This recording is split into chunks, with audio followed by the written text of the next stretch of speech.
Well, hello everyone, and welcome to Caring for the Ministry Leader's Soul. This is your fearless leader, Professor Jefferson, and I want to welcome you to week four.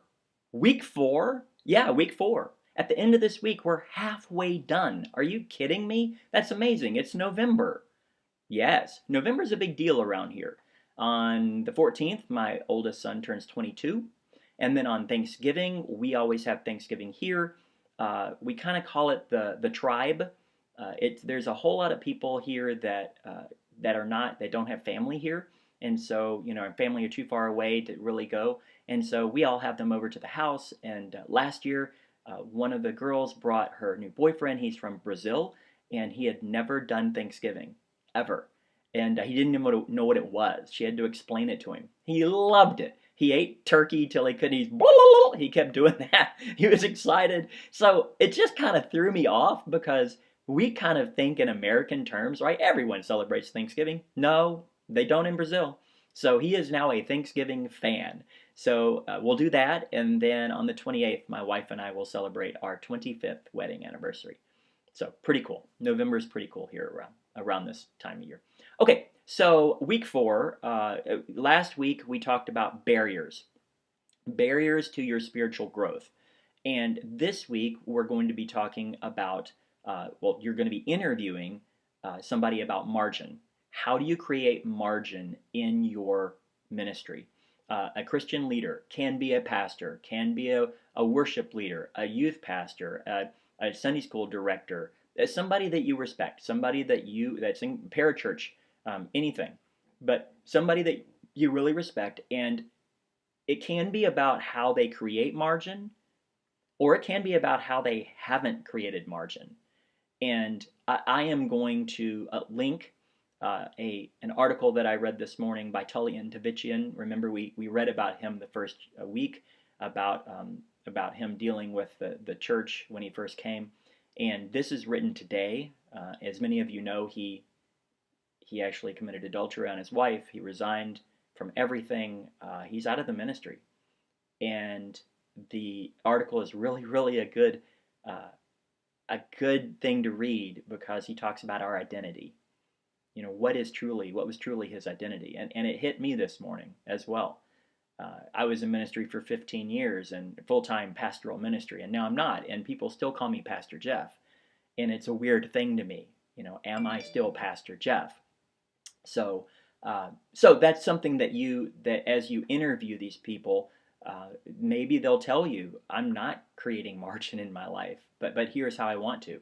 Or there's somebody that really does create margin, and you're going to learn a lot. Either way, summarize it about 2 pages, double space, no big deal. And then on your discussion board, I love this. It says, Zach Eswine claims that life and ministry are an apprenticeship in Jesus, in which by his grace he recovers our humanity, and for his glory he enables others to do the same. After reading chapters 6 through 10 in Eswine, where do you see a need for God to work in your heart so that you can recover your humanity? And so I just want, again, to tell you, I'm the only one who reads these.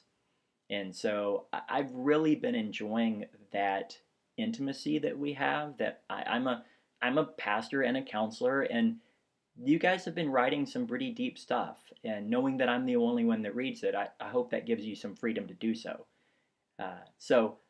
What is keeping you, or what does God need to do in your heart to help you recover your humanity, based on what Zach is writing? So, okay, one more thing before we go.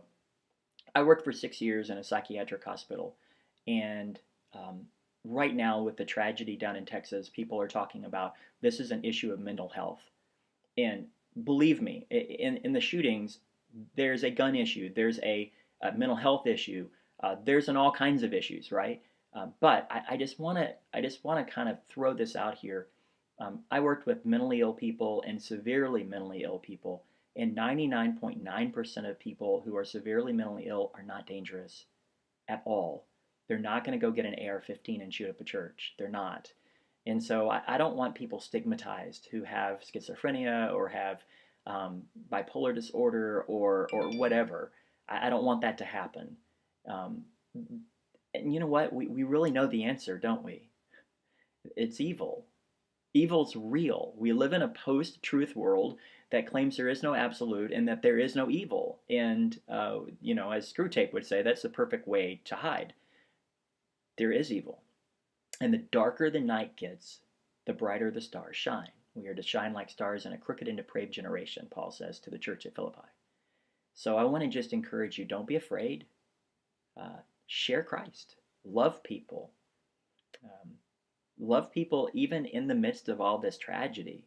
They're looking for answers. And, people are saying, I don't want to hear your prayers. I don't want to hear your thoughts and prayers anymore. Well, that's okay. We're going to still do it. We're going to still love people. We're going to still share Jesus is the hope of the world. Okay, so the question for you today is, how did you come to Christ? How did you become a Christian? Now, here's the thing. You only have 20 words to tell me. That ought to be interesting. So, okay. Any questions, any comments, any prayer requests, let me know. Onward and upwards.